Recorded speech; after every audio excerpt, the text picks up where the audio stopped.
आमचे नेते खानापूर आटपाडी मतदारसंघाचे माजी आमदार माननीय ॲडव्होकेट सदाशिवराव भाऊ पाटील यांना वाढदिवसाच्या हार्दिक शुभेच्छा। शुभेच्छुक युवा नेते संदीप भाई आंबेडकरी, आदिराज उद्योग समूह विटा व समस्त मित्र परिवार। आले तुफान किती जिद्द ना सोडली, झेप घेतली आकाशी, स्वप्ने झाली पुरी, लढलो आणि जितलो। आमचे नेते खानापूर आटपाडी मतदारसंघाचे माजी आमदार माननीय ॲडव्होकेट सदाशिवराव भाऊ पाटील यांना वाढदिवसाच्या हार्दिक शुभेच्छा। शुभेच्छुक माननीय कुलदीपदादा भिंगारदेवे, श्रीराम नगर मित्र परिवार विटा व सर्व कार्यकर्ते प्रभाग क्रमांक 1।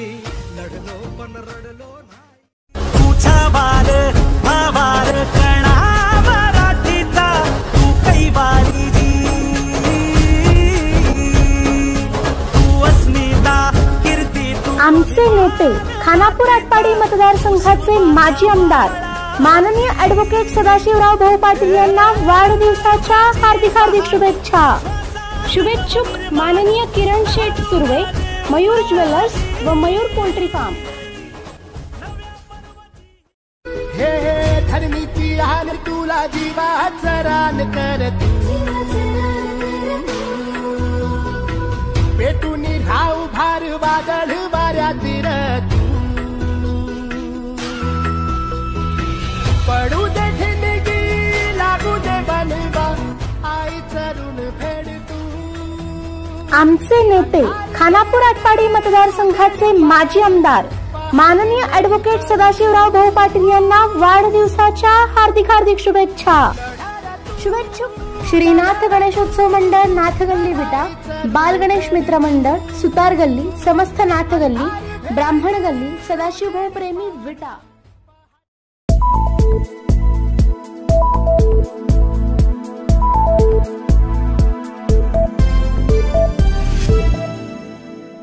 पुन्हा 7 कोटींचा धमाका।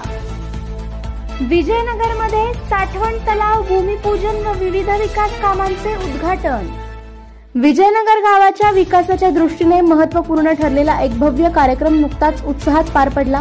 आमदार सुहास अनिल भाऊ बाबर यांच्या हस्ते 7 कोटी रुपयांच्या निधीतून उभारण्यात येणाऱ्या नवीन साठवण तलावाचे भूमिपूजन आणि गावातील विविध विकास कामांचे उद्घाटन उत्साहात पार पडले। सदर कार्यक्रम आमदार सुहास बाबर यांच्या हस्ते संपन्न झाला। या प्रसंगी सांगली जिल्हा मध्यवर्ती बँकेचे संचालक अमोलदादा बाबर प्रमुख उपस्थित होते। कार्यक्रमात बोलताना आमदार सुहास बाबर म्हणाले, विजयनगरच्या सर्वांगीण विकासासाठी आम्ही कटिबद्ध आहोत। तलावासोबतच इतर पायाभूत सुविधा, रस्ते, आरोग्य, गटारे, पाणी पुरवठा आणि ग्रामविकासाच्या दृष्टीने महत्त्वाची कामे सुद्धा लवकरच पूर्ण केली जातील। या तलावामुळे विजयनगर व पंचक्रोशीतील गावाला जलसंधारणाच्या दिशेने नवसंजीवन मिळाले असून हे काम गावच्या आर्थिक व सामाजिक उन्नतीसाठी एक भक्कम पाऊल ठरणार आहे। यावेळी ग्रामस्थ व नागरिक मोठ्या संख्येने उपस्थित होते।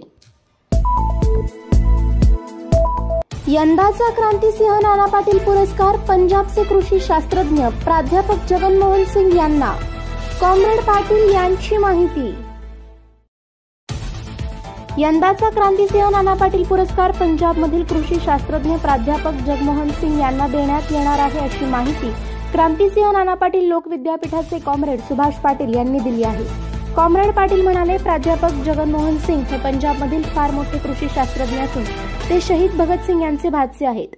शहीद भगतसिंग यांच्या भगिनी बीबी अर्जित कौर आणि सरदार माखनसिंह यांचे सुपुत्र आहेत। आपल्या आईच्या स्वातंत्र्य लढ्यातील कार्यामुळे त्यांना वयाच्या पहिल्या वर्षी तुरुंगात जावे लागले। 1.5 वर्ष त्यांनी आईबरोबर कारावास भोगला। लुधियाना येथील पंजाब कृषी विद्यापीठात इलेक्ट्रिकल इंजिनियर विभाग प्रमुख म्हणून काम केले। तेथे त्यांनी शेतीसाठी कूपनलिकेवरील स्वयंचलित इलेक्ट्रिकल स्टार्टर शोधून विकसित केले। सामान्य शेतकऱ्यांसाठी हे फार मोठे काम त्यांनी केले आहे। शहीद भगतसिंग यांच्या विचारांचा प्रसार व प्रचार केला। तसेच शहीद भगतसिंग यांच्या नावाने वेबसाईट आणि वेब सिरीज तयार करून भगतसिंह व त्यांच्या सहकाऱ्यांचे काम पुढे आणले। गेल्या 2 वर्षांपूर्वी दिल्ली बाहेरील संपूर्ण वर्षभर शेतकऱ्यांनी जे ठिय्या आंदोलन केले त्या आंदोलनात सक्रिय सहभाग घेऊन शेतकऱ्यांना न्याय देण्यासाठी ते उभे राहिले। त्यांच्या या कार्याची दखल घेऊन क्रांतिसिंह नाना पाटील लोक विद्यापीठाच्या वतीने यावर्षीचा क्रांतिसिंह नाना पाटील पुरस्कार प्राध्यापक जगमोहन सिंग यांना देण्याचा निर्णय घेतला आहे। येत्या 6 ऑगस्ट रोजी दुपारी 1:30 वाजता क्रांतिसिंह नाना पाटील सभागृहात ज्येष्ठ पत्रकार संजय आवटी यांच्या हस्ते या पुरस्काराचे वितरण होणार आहे। मानपत्र, सन्मानचिन्ह, शाल, श्रीफळ व रोख रक्कम 21,000 रुपये असे या पुरस्काराचे स्वरूप आहे।